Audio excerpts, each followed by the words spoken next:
สวัสดีค่ะအားလုံးပဲမင်္ဂလာပါရှင်ကျွန်တော်စစ်စစ်ဖို့ပါဒီနေ့အားလုံးကိုလာပြီးမျှဝေပေးချင်တာလေးကတော့ဒီဘက်ခေတ်မှာအရင်မဲ့ရေပန်းစားနေတဲ့အကြောင်းအရာနဲ့ပတ်သက်တဲ့ဝါဟာရလေးတွေပဲဖြစ်တယ်ပေါ့နော်အဲ့တော့ဘာဒီရေပန်းစားနေလဲဆိုတော့တိတ်တော့ကောင်းတဲ့ကိစ္စတော့မဟုတ်ဘူးဒါပေမဲ့အဲ့ကိစ္စကဒီဘက်ခေတ်မှာပေါ့နော်အရင်မဲ့တွင်တွင်ကြဲကြဲနဲ့ရေပန်းစားနေတယ်ပေါ့နော်ပြီးတော့ဟိုကောင်းတယ်လို့ကောင်းနိုးဖြစ်နေတဲ့အရာလေးတွေပေါ့နော်ဆိုတော့ဘာလဲဆိုလို့ရှိရင်အိမ်တော်တဲ့ပေါ့နော်အိမ်တော်တဲ့မိသားစုပေါ့နော်ယောက်ျားလေးမိန်းကလေးတော့၎င်းပေါ့နော်သူတို့ရဲ့ဖောက်လွယ်ဖောက်ပြားကိစ္စတွေမှာအဲခေါ်ဝေါ်တဲ့စကားလုံးလေးတွေဖြစ်တယ်ပေါ့နော်ဆိုတော့ပထမအဆုံးအနေနဲ့အိမ်ထောင်တဲ့ယောက်ျားလေးတော့၎င်းမိန်းကလေးတော့၎င်းပေါ့နော်ကိုယ့်ရဲ့အိမ်ထောင်ဘက်နဲ့တစ္ဆာမဲ့သွားတယ်အိမ်ထောင်ဘက်ကိုတစ္ဆာမဲ့ပြီးမှအခြားတစ်ယောက်ကိုတွားပြီးဘယ်လိုခေါ်မလဲဆိုတော့တွားစိတ်ရင်းရိုင်တဲ့သဘောမျိုးပေါ့နော်ပြောမယ်ဆိုလို့ရှိရင်တော့တစ္ဆာဖောက်ခြင်းတဲ့သဘောမျိုးကိုပြောချင်တယ်ဆိုလို့ရှိရင်တော့ knock ကြိုက်ဆိုလို့ရှိရင်ဥပမာစာမီချ knock ကြိုက်ဆိုလို့ရှိရင်ငါရဲ့အမျိုးသားက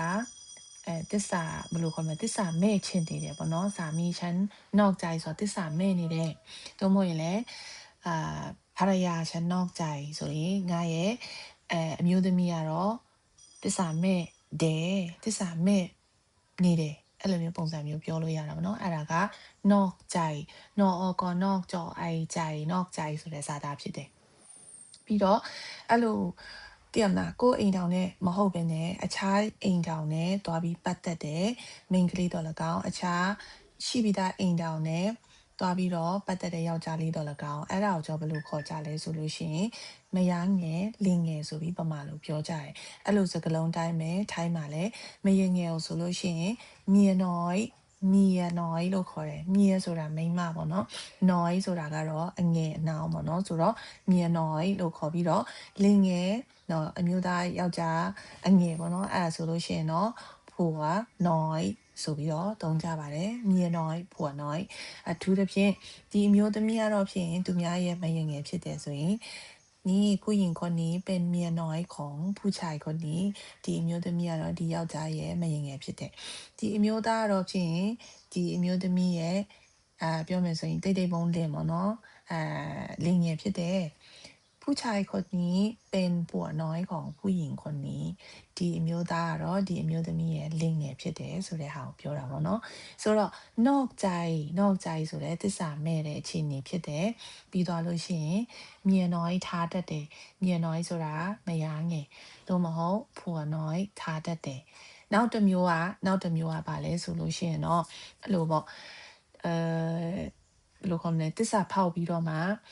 လင်ငယ်မယငယ်ကိုထားတယ်ဆိုတဲ့ဥစ္စာမှာအဲ့လိုပေါ့နော်မယားငယ်လင်ငယ်ဆိုတဲ့စကားလုံးမလာခင်မှာဘယ်လိုမျိုးပြောလဲဆိုလို့ရှိရင်တော့အဲ့လိုချန်ခုံတာတို့အဲ့လိုမျိုးပြောရဲဆိုလို့ရှိရင်ဆိုရင်မီချူဆိုပြီးတော့မှသုံးတယ်ချူဆိုတဲ့သဘောမျိုးကပြောမယ်ဆိုလို့ရှိရင်တော့ဟိုဒီကိုယ့်ရဲ့ကာမပိုင်နဲ့မပတ်သက်ပဲနဲ့ကာမပိုင်အပြင်တခြားသောသူကိုတွားပြီးတော့မှကာမဆက်ဆံတဲ့သဘောမျိုးမှာဆိုလို့ရှိရင်အဲ့ဒါမီချူဆိုပြီးတော့မှသုံးတယ်ပေါ့နော်အဲ့လိုမျိုးပြောလို့ရတယ်ဒါပေမဲ့အဲ့ဒီမီချူဖြစ်တာတော့မီချူတာတော့နောက်ပြီးတော့ knock ကြိုက်တာတော့နောက်ပြီးတော့မြေน้อยဖွယ်น้อยဖြစ်တာတော့ကတက္ကန္တပေါ့နော်အဲ့ဒါကတော့အဲ့ဒီတက္ကန္တပေါ့နောက်တက္ကန္တကကျတော့တချို့ကပြောတယ်ဒါဆိုလို့ရှိရင်အဲ့လို knock ကြိုက်ပြီးသွားလို့ရှိရင် knock ကြိုက်တယ်ဆိုတော့ဟိုဘယ်လိုခေါ်မလဲprostitute တွေကိုတွားပြီးတော့အခကြီးငွေပေးပြီးတော့မှသုံးဆွဲတဲ့သူတွေဆိုလို့ရှိရင်တော့ဘယ်လိုပြောလို့ရလဲဒါကလည်းပြောမယ်ဆိုရင်တော့ซื้อกินပေါ့ซื้อกินဆိုတာဝယ်စားတယ်လွယ်လွယ်လေးပြောမယ်ဆိုရင်တော့ซื้อกินပေါ့ဥမာฉันเบื่อผู้ชายที่บ้านฉันก็เลยไปซื้อกินငါအိမ်ကအမျိုးသားကိုငါအရန်ပဲညီငွေငါအမျိုးသားကိုညီငွေတဲ့ဖြစ်ညီငွေလို့ငါတော့ဝယ်စားတယ်ฉันไปซื้อกินလွယ်လွယ်လေးပဲနော်ဝယ်စားတယ်ဆိုတဲ့စကားလုံးပဲပြောပါလို့လေအခကြီးငွေပေးပြီးတော့မှသွားပတ်သက်ရတာဖြစ်တဲ့အတွက်ကြောင့်မလို့ပေါ့နော်ယောက်ျားလေးလည်းထုံနေ၎င်းပဲฉันเบื่อผู้หญิงคนนี้ฉันเบื่อผู้หญิงที่บ้านတော့မလဲฉันเบื่อเมียตัวเองไงฉันก็เลยไปซื้อกินငါကတော့ဖြစ်ငါမိန်းမကိုငါညီငွေတာဖြစ်တဲ့အတွက်ကြောင့်လို့ငါတော့ဝယ်စားတယ်ไปซื้อกินဟုတ်ပြီနော်စကလုံးကတော့ဒီနေ့အတွက်ကတော့နည်းနည်းလေးတစ်မျိုးလေးပေါ့နော်ရှာတတလေးဖြစ်နေမယ်ဒါပေမဲ့ဘဟုတုဒအနေနဲ့ပေါ့နော်ဒီစကလုံးလေးတွေ sharing လုပ်ပေးတာဖြစ်တယ်ပေါ့နော်အဲ့တော့ပထမဆုံး knock ကြိုင်ဆိုတော့အကောင်းဆုံးကပေါ့နော်ကိုကအိမ်ထောင်ရှိလာပြီဆိုလို့ရှိရင်အိမ်ထောင်မရှိခင်ကိုစမ်းစစ်ပေါ့နော်ဒီအရာတွေကဘာမှ ဘယ်လိုခေါ်မလဲဘယ်သူ့အောင်မှထိန်းကိုလို့မရအောင်ကိုနိုင်တာလင်ကိုတယောက်တည်းတာလင်အဓိကပေါ့နော်အဲ့တော့ကိုထိန်းချောင်းနိုင်မယ်ကိုထိန်းကိုနိုင်မယ်ဆိုတဲ့အခြေအနေကမှသူများသားသမီးကိုပတ်သက်ပေါ့နော်သူများသားသမီးကိုပြောမယ်ဆိုရင်အလုပ်ကျွေးပြုသုံးမလို့ရှိရင်သူများသားသမီးနဲ့နေထိုင်စားတော့ပေါ့နော်သို့မဟုတ်ကိုကအဲ့လိုမျိုးမနေနိုင်ဘူးကိုကလည်းကိုမထိန်းချောင်းနိုင်ဘူးကိုရဲ့စိတ်ကိုမထိန်းနိုင်ဘူးကိုရဲ့တဏှာစိတ်ကိုမထိန်းနိုင်ဘူးဆိုလို့ရှိရင်သူများသားသမီးကိုဒုက္ခမပေးဘဲနဲ့လွတ်လပ်နေလိုက်အဲ့ဆိုနှစ်ယောက်စလုံး easy ပဲသူလည်းလွတ်လပ်တယ်ကိုလည်းလွတ်လပ်တယ်ဘယ်သူမှလည်းတခုလည်းဖြစ်မလာတယ်လို့ဘယ်သူမှလည်းအိမ်တောင်ပြက်လည်းဖြစ်လာစရာအကြောင်းမရှိဘူးပေါ့နော်အဲ့တော့နောက်ဆုံးမှာဆရာမပြောချင်တာလေးတစ်ခုကတော့ပြောမယ်ဆိုလို့ရှိရင်တော့ဒီဘက်ခေတ်မှာအရင်ရေပန်းစားနေတဲ့ไม่ว่าจะเป็นเมียน้อยไม่ว่าจะเป็นผัวน้อยก็ตามပေါ့နော်သူများရဲ့တစ်ဖက်လူရဲ့ခံစားချက်ကိုနည်းနည်းလေးညံ့ညာကြည့်စေချင်တယ်ကို့အတွက်ကြီးပဲကိုလည်းမကြည့်နဲ့ပေါ့နော်ကိုကောင်းစားဖို့အတွက်ကိုပျော်ဖို့အတွက်နဲ့သူများမိသားစုပျက်စီးရတဲ့အဖြစ်မျိုးတော့အဖြစ်မခံနဲ့နောက်ပြီးကိုယ်တိုင်ကလည်းအကောင်အကန်ရနိုင်ရဲ့သားနဲ့အဲ့လိုမျိုးသူများရဲ့အငဲ့အနောင်ဖြစ်ရတဲ့အဖြစ်မျိုးတော့အဖြစ်မခံနဲ့ပေါ့နော်အရန်ပဲဘဝနာလုံးပါတယ်သိရမလားဘလောက်ပဲဒီယောက်ျားကြီးကိုပဲငါကတော့ဖြစ်ရင်ငါဘဝတသက်စာငါဒီတယောက်ကိုပဲချစ်တယ်ဆိုတဲ့စိတ်ကြီးထားနေရင်တော့မှနည်းနည်းပြန်စဉ်းစားတင်တာကမဟုတ်သေးဘူးနော်ဒီယောက်ျားသူ့မိန်းမအောင်တော့တစ္ဆာဖောက်နေမှာတော့ငါ့ကိုဘယ်လောက်ထိတစ္ဆာရှိမှလဲဆိုတဲ့ပေါ့နော်အသိဉာဏ်လေးထားပြီးတော့မှမိန်းကလေးတွေလည်းစင်ချင်ပြီးတော့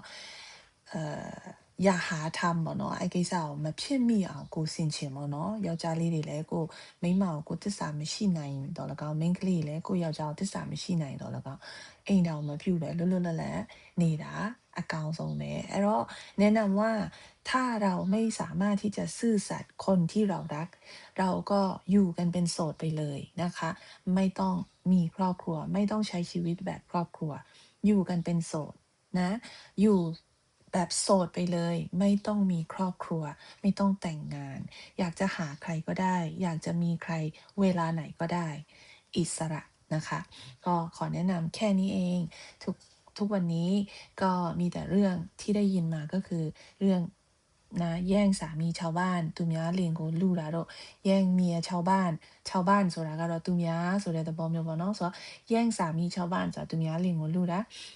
แย่งเมียชาวบ้านဆိုတာသူများရဲ့မိန်းမကိုလူတာทำลายครอบครัวของคนอื่นသူများရဲ့မိသားစုကိုဖျက်ဆီးတာတွေได้ยินบ่อยมากအရင်နဲ့မှကြားရတယ်အဲ့တော့အဲ့ဒီဒါကြားရတာသိရတာဖြစ်တဲ့အတွက်ကြောင့်မလို့ဘယ်လိုခေါ်မလဲဆိုတော့တစ်ဖက်တစ်လမ်းအနေနဲ့ပေါ့နော်ဒီအတိတရားလေးရအောင်လို့ပေါ့နော်ဒီဥစ္စာလေးကို sharing လုပ်ပေးခြင်းပဲဖြစ်ပါတယ်ပေါ့နော်အဲ့တော့အားလုံးအဆင်ပြေစေခြင်းနဲ့အားလုံးအဆင်ပြေမယ်လို့လည်းမျှော်လင့်ပါတယ်ขอบคุณมากนะคะทุกคนสวัสดีค่ะ